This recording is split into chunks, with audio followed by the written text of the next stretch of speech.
Hello dear students, welcome to Bajirao Ias Academy interview guidance program.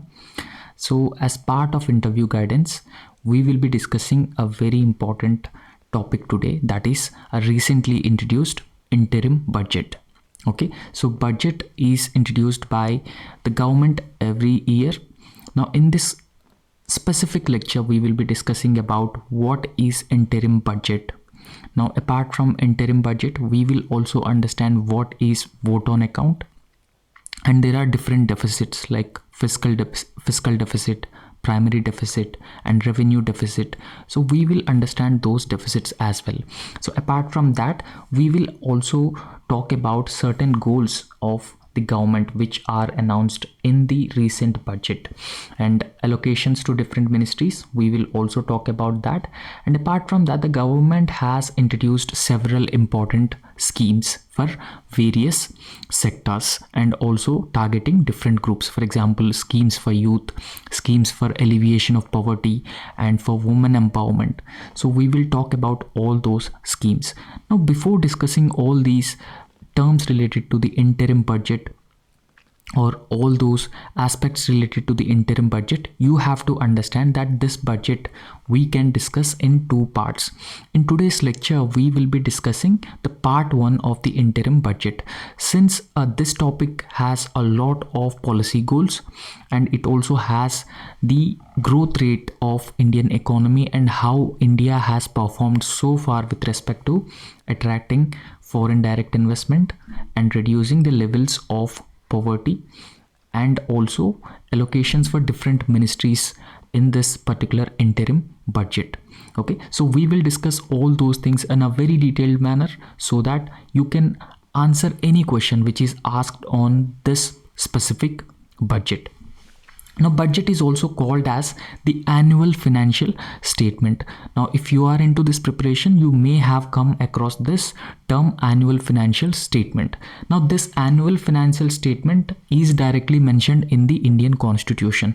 So, in the Indian Constitution, you nowhere find the term called budget. Rather, it is mentioned as annual financial statement in the Indian Constitution. Now, what is annual financial statement? So this is a statement of estimated receipts and expenditure of the government. So every government has estimates of expenditure on various programs, welfare programs, defense expenditure, and payment of interest payments. All those things are considered as expenditure. On the other hand, the government also has certain receipts.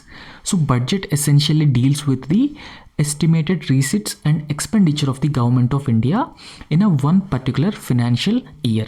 So this is what is called as annual financial statement. Okay, so this annual financial statement is mentioned in Article 112 of the Indian Constitution.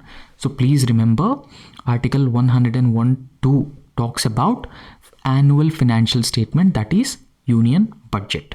So recently, our Finance Minister Nirmala Sitharaman has introduced the Union Budget 2024. So this is interim budget because the incumbent government has been going for the elections this year. So because of this reason, this budget is not a full budget, rather it is an interim budget. Now, in this lecture, we will talk about an important fact, that is Article 112. So as I have already told you that Article 112 talks about annual financial statement. So this Article 112 says that President shall in respect of every financial year cause to be laid before both houses of the parliament. Okay, so this essentially means that this annual financial statement is laid before the parliament by the president, and it essentially contains the estimated receipts and expenditure by the government of India. So this is what Article 112 talks about the budget. Now after that, we will understand what is budget. So as I have already told you that it is an estimate of receipts and expenditure of the government in a particular financial year. Now budget essentially comprises of receipts, that the government revenue is also called as receipts, and expenditure. So when we talk about receipts, it further categorized into revenue receipts and capital receipts. And when we talk about the expenditure also, so this is also further categorized into revenue expenditure and capital expenditure. Okay, so please understand the difference between revenue receipts and revenue expenditure. Receipts in revenue receipts and revenue expenditure, and revenue expenditure and capital expenditure. So please understand. So when we talk about the revenue receipts, so revenue receipts is the revenue that the government receives. Okay, so this is the revenue of the government. So in revenue receipts, we would further categorize this into tax revenue and non-tax based revenue.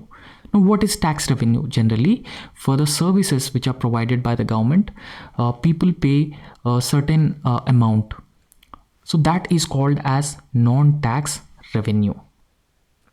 Okay, so this is what is called as non-tax revenue. Now, in the sense, what is tax revenue? Tax revenue is the tax which is paid to the government by the citizens. Now, tax receipts or tax revenue is further categorized into income tax and the indirect tax. Okay, so direct tax and indirect tax. So here in this context, we have to understand that what is a direct tax. So liability to pay and burden of tax falls on the same persons. For example, we talk about income tax. This is a direct tax, and corporation tax, expenditure tax, wealth tax, and estates duty. So all these taxes are direct taxes, and these taxes are directly paid by the individual to the government. So on the other hand, there are other taxes also. These are called as indirect taxes. For example, when we talk about the indirect tax, GST is an indirect tax. Okay, so in the sense that it is not directly paid by the citizen to the government, rather it is imposed on the goods and services by the government. Okay, so it is paid in an indirect manner. Now, indirect tax usually includes sales tax, customs duty, value added tax, excise duty, and service tax. So these are the different types of the indirect taxes. Now, apart from tax revenue, we also talked about non-tax revenue. Now, in this sense, non-tax revenue generally deals with non-tax revenue. So it generally deals with the revenue which government receives, in return of the services which are provided by the government. For example, the interest receipts. For example, government can extend loans to one particular country, one particular institution, and those countries will pay interest for the loans extended by the government. So these are the non-tax revenue. So these are considered as non-tax revenue. So after that, we should also talk about the profits and dividend. For example, Reserve Bank of India pays dividend to the government, and there are several public sector undertakings, and profits of those public sector undertakings will be transferred to the government. So this is also considered as non-tax revenue. So after that, we need to talk about fees, fines, external grants, and special assessment. So all these things are considered as non-tax revenue. Okay, so please understand, budget is categorized into receipts and expenditure. And now when we talk about receipts, it consists of both revenue receipts, capital receipts. And when we talk about the expenditure, it also consists of revenue expenditure and capital expenditure. Now we talked about the revenue receipts. Now we will understand capital receipts. So what does capital receipts actually mean? So the components which consists of capital receipts is recovery of loans, not interest payments. So interest payments are part of non-tax revenue. Okay, so they are part of revenue receipts. So however, any loan is extended by the government to any other country and loan is paid back, and this is considered as capital revenue or capital receipt. So after that, the disinvestment. For example, recently Air India has got disinvested. Okay, so Air India disinvestment. Now this disinvestment receipts will be considered as capital receipts. So after that, the government borrowings, for example, the government can borrow any sum of money from the multilateral agencies such as World Bank, International Monetary Fund, and these borrowings will also be considered as part of the capital receipts. And provident fund will also be considered as part of the capital receipts. So this is about receipts. Now we will talk about the expenditure. So what is expenditure? Now expenditure is government spends a certain sum of money on different departments, organizations, welfare programs, and even development of human capital, human resource development, providing basic infrastructure. So all these things comes under the expenditure aspect of the government. Now in expenditure, we will further divide this into revenue expenditure and capital expenditure. So when we say about the revenue expenditure, now the components, the major components or the key components which involve in the revenue expenditure include that expenditure. So what is revenue expenditure? Expenditure which neither creates assets nor reduces the liabilities. So government have certain liabilities. For example, the government has taken loan and that is a liability for the government. So this revenue expenditure generally aimed that this expenditure will not create any assets, no infrastructure projects, no investment on any of the public sector undertakings, or this revenue expenditure will not be used for repaying loans. So this effectively means this will not reduce the liability on the part of the government. So they generally involves paying interest for the loans which are taken by the government. So paying salaries and pensions regularly for the employees, and grants and subsidies extended to the state governments, and education and health services, defense services. All these things are considered as part of revenue expenditure. Now on the other hand, there is another category of expenditure, so that is called as capital expenditure. Now what does capital expenditure mean? Now capital expenditure means that it is a complete opposite. So that is expenditure which creates assets and it also reduces the liabilities of the government. Okay, so complete opposite to the revenue expenditure. So that is called as capital expenditure. Now what is generally considered as capital expenditure? For example, construction of the infrastructure projects such as roads, bridges, railways, airports. So all those things are considered as capital expenditure because we are investing in creation of infrastructure. And after that, we need to talk about purchase of land and machinery. So land and machinery is a capital goods. So therefore this will also create assets for the government. So this will also be considered as capital expenditure. So if government invests in shares, so that will also be considered as a capital expenditure. Loans which are extended to the states and the foreign governments, and repayment of the loans, because repayment of loans generally reduces the liabilities on the government. So this is all about budget. Okay, so this is all about the budget. So budget essentially consists of receipts and expenditure. Now this is very important for your prelims examination. You should have a clarity, the conceptual clarity about all those types of receipts and expenditure. Now moving on, we need to talk about the interim budget first. Okay, so general budget and interim budget. Now the budget which has been introduced this year is called as interim budget. So why it is called as interim budget? Now it is in news, and there is a probability that in interview you may get a question on this. So what is interim budget? Why the government has introduced interim budget this year? Now this is actually the short term financial statement, and this interim budget will allow the smooth functioning of the government. So this will not be the full budget, rather it is a short-term financial statement, and this short-term financial statement will allow smooth functioning of the government. So this essentially means that Lok Sabha or the parliament providing appropriation to the government to spend certain amount of money. Okay, so this will ensure smooth functioning of the government until a new administration can present a full budget for the entire fiscal year. Right? So for example, now the government has been going for elections this year. So since it has been going for elections this year, when elections are over, if a new government comes, and that government will introduce a new full-time budget. Okay, so that will introduce a full budget. Now it is actually presented by the outgoing government ahead of the Lok Sabha polls. Now we will have Lok Sabha polls this year in May.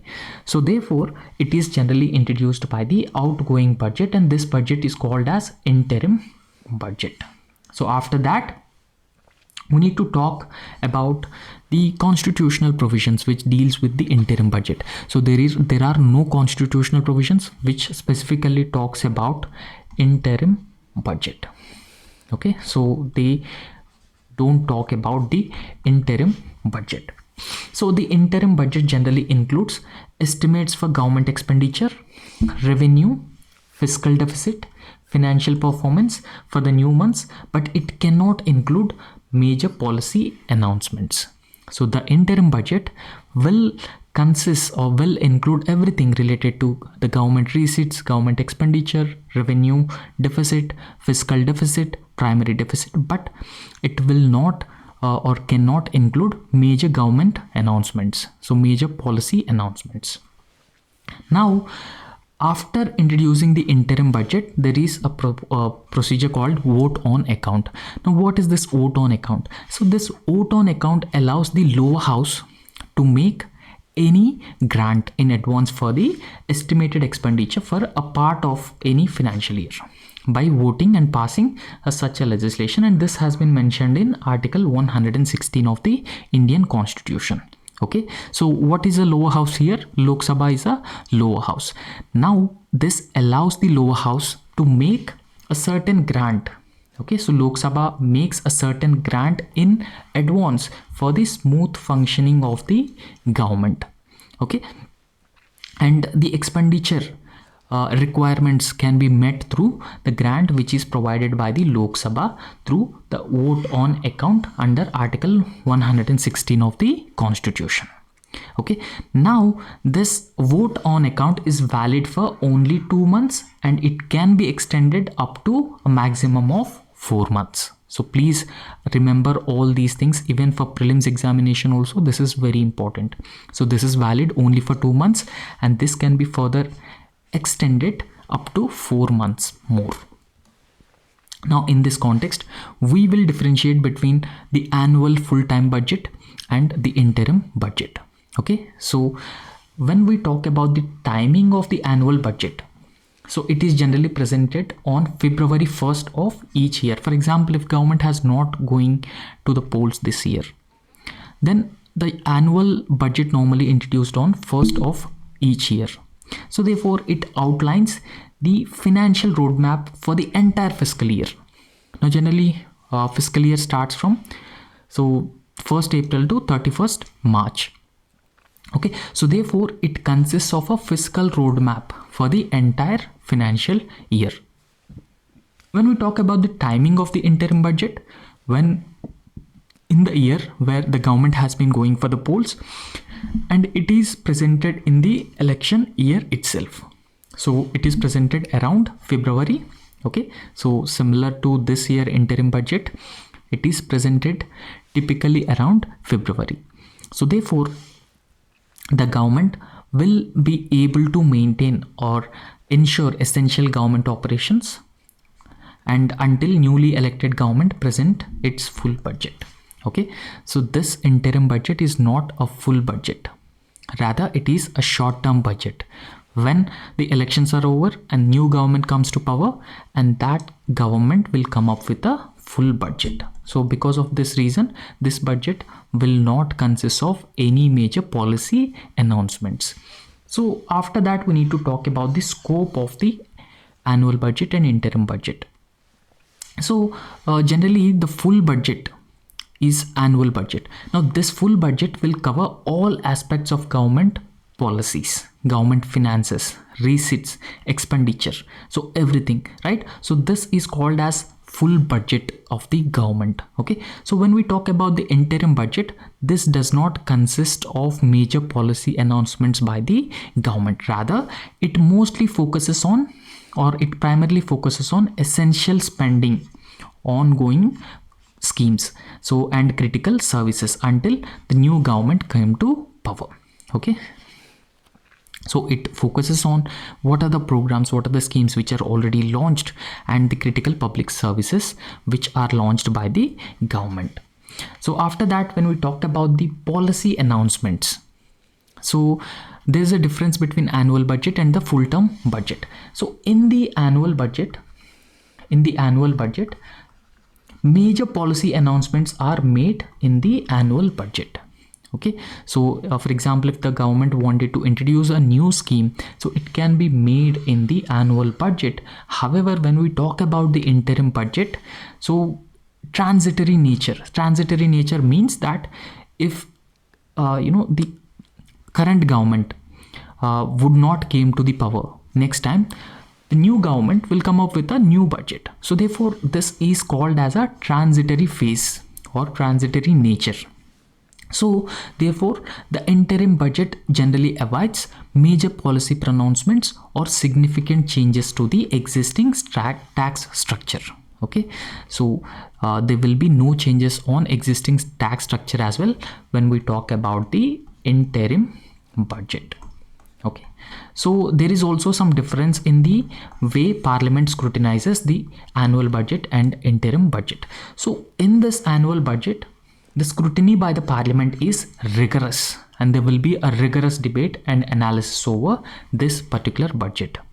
So on the other hand, when we talk about this interim budget, it actually or usually receives less scrutiny because it has a very limited scope and it is temporary in nature, because this interim budget will not introduce any tax structure, it will not make any changes in the existing tax structure, and it will not make any major policy pronouncements.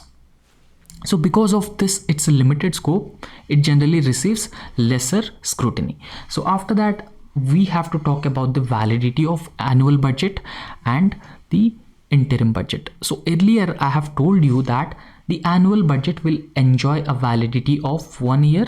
On the other hand, the interim budget will enjoy the validity of 2 months and maximum of 4 months. So it can be extended up to 4 months. So but it remain valid until the new government came to the power. Okay, so new government came to power, it will introduce its new budget of full budget. Now here in this image, you can see in recent interim budget, the allocations which are made by the government to different ministries. So here the highest allocation has been made for the defense ministry. So it is around 6.1 lakh crore has been made. So after that, the next highest allocation is made to Ministry of Road Transport and Highways, because the government has been emphasizing on development of infrastructure. So we also have targets of spending around 100 lakh crore specifically on infrastructure development. So the government has also invested heavily around 2.78 lakh crore in Ministry of Road Transport and Highways. So Ministry of Railways have also got around 2.55 lakh crore as part of the modernization of Indian Railways. So after that, Ministry of Consumer Affairs, Food and Public Distribution has also got 2.13 lakh crore. So most of this amount will be used for ensuring food security through the public distribution system as envisioned by National Food Security Act 2013. So it will be used for the procurement of food grains, and distributing those food grains to the public distribution system. So essentially it will be used for food subsidy that is provided by the government to the people. So after that, the Ministry of Consumer Affairs will also receive around 2.3 lakh crore.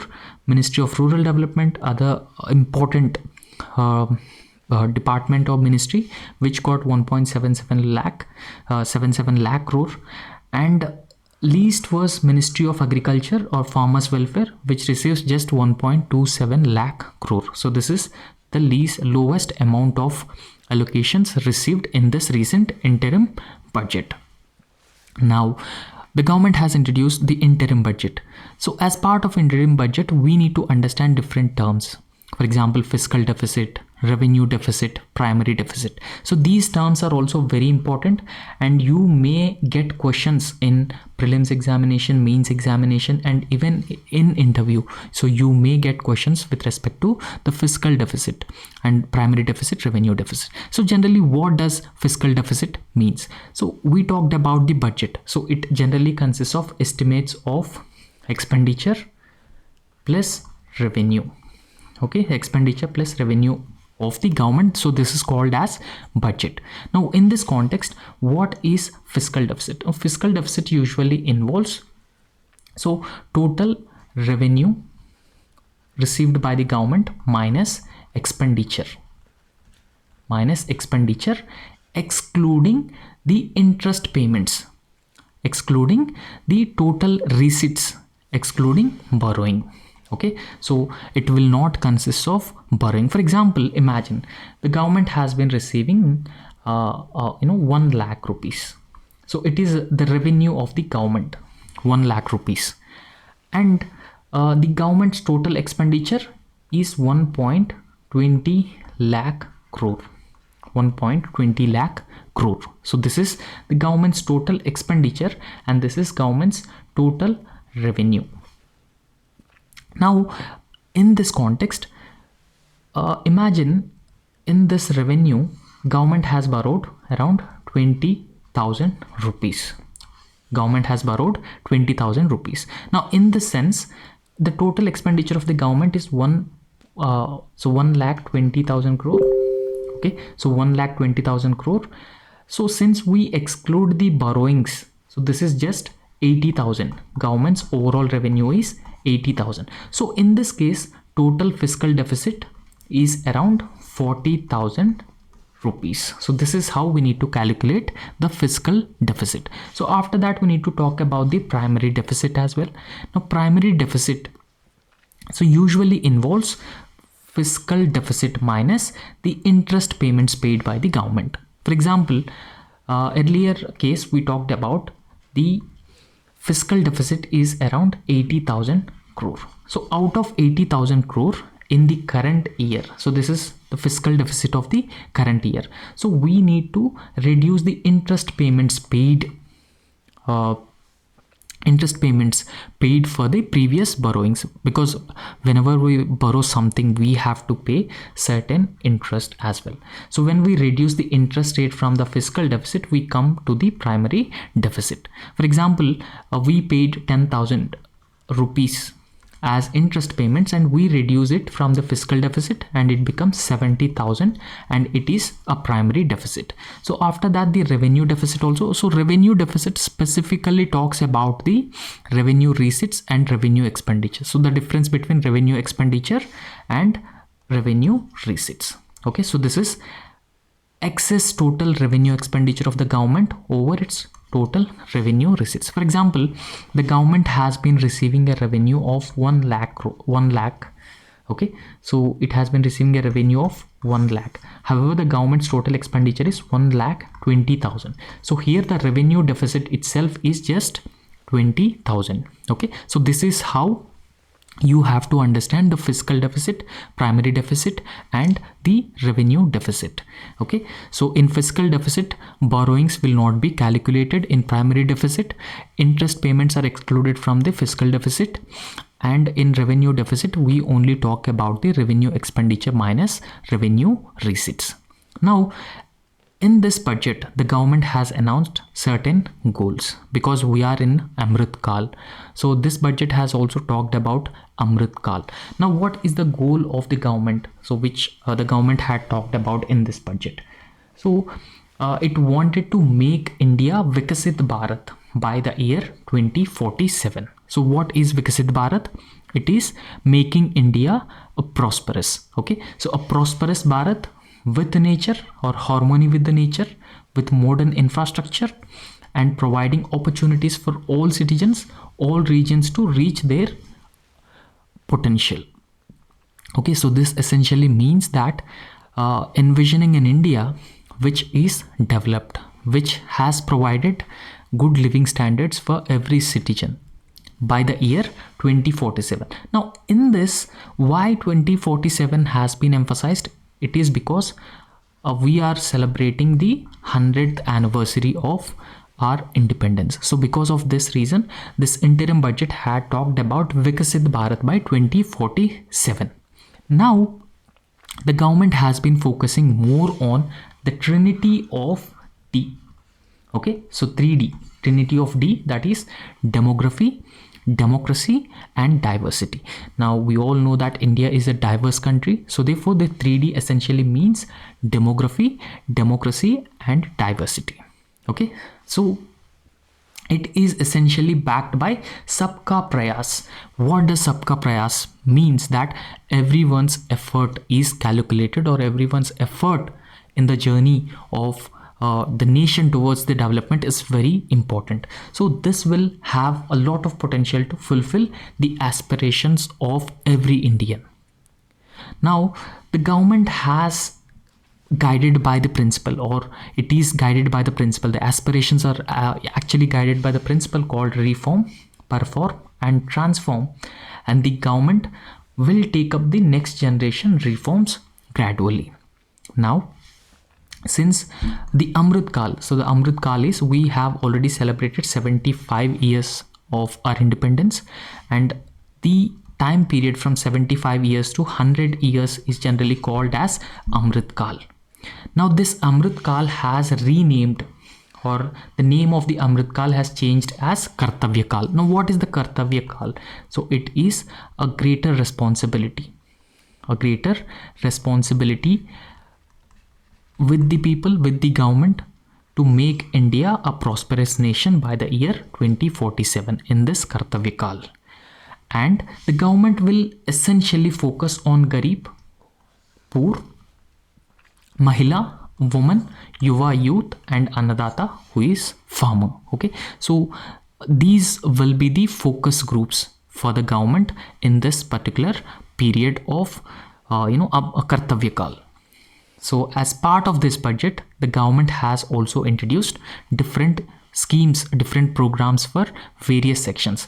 For example, so there are few programs for the poverty alleviation. So we all know about the Jan Dhan Yojana. So this provides financial inclusion to every Indian, and this will ultimately ensure the inclusive growth of the nation. So after that, we need to talk about the PM Swanidhi as well. So this is the program or the scheme which has been launched by the government to provide loans at a lower interest rate to the street vendors. So after that, the government has also launched Pradhan Mantri Jan Man Yojana and Pradhan Mantri Vishwakarma Yojana. So this is essentially providing around 5 lakh of lower interest rate loans for the artisans such as goldsmith or any other handicraft making men. So the government has also launched Pradhan Mantri Jan Man Yojana. So this is also aimed to alleviate poverty over a period of time. So here some estimates, the reduction of poverty has been given here. So India has the poverty rate of around just 11.3%. Okay, so this is the percentage of population who are multidimensionally poor. So India has just 11.3% of multidimensionally poor. So this number has been gradually declining over a period of time.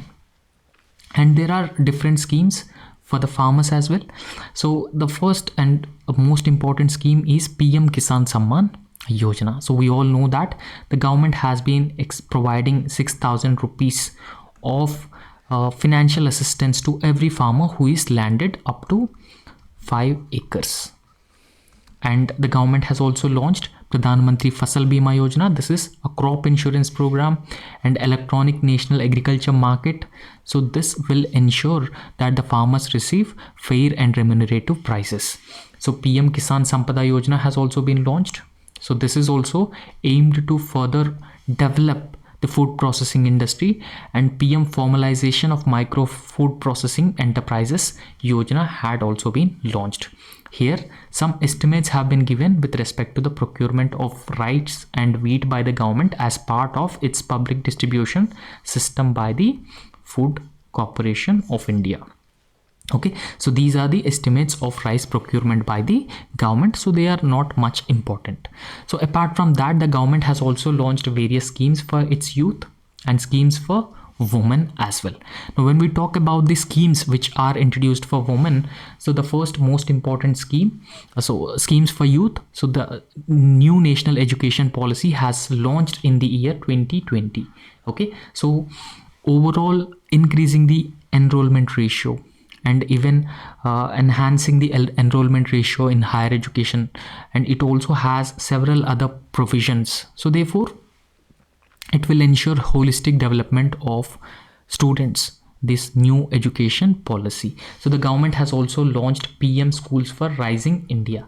So this envision setting up around 14,000 schools with all the amenities, all the infrastructure, and this essentially emphasizes on providing best class education to every child in India. So because this is also part of developing human resources or developing human capital development, so that also involves skill development by the government. So we all know that the government has also launched the Skill India Mission. PM Mudra Yojana has also been launched. So as part of PM Mudra Yojana, the government will provide loans such as Shishu, Kishore and Tarun. So various categories, so different categories would receive different amount of loans under PM Mudra Yojana. Now, so here some data has been given here. So IITs in the year 2014, 16 IITs, and in the year 2023 we have 23 IITs. So AIIMS also, earlier we used to have 7 and now 22. So total universities in India in 2014, so we used to have 723, now we have 1113 universities. Okay, so there is a significant increase in the IITs, AIIMS and universities. And after that, the government has also launched various schemes for the women. So recently Lok Sabha has passed 1/3 of the reservation for women in the Lok Sabha and state legislative assemblies, and that has been talked in the budget. So after that, the government has also enhanced the share of women under the PM Awas Yojana, providing housing for all. So total 70% of the houses will be provided or given to the women in rural areas as joint owners. So the government will also launch Lakhpati Didi. So this essentially means that the government will provide around 5 lakh crore, so 5 lakh rupees, so interest-free loans to every woman to develop entrepreneurial skills, entrepreneurship, and encourage women to start a new startup, everything. So here's some data about the female labor force participation in India. So in 2017-18 it was around 23.3%, and in the year 2022-23, so the female labor force participation rate was 37.0. So we can clearly see that the female labor force participation rate has been significantly increasing. So female labor force participation rate is very important to utilize our existing demographic dividend. Okay, so demographic dividend, right? So this is the first part of the union interim budget that we have been discussing, and in next lecture also we will discuss about this interim budget, because it is very important for your prelims, mains as well as interview perspective. So if you like our work, please like our video and subscribe to our YouTube channel. Thank you.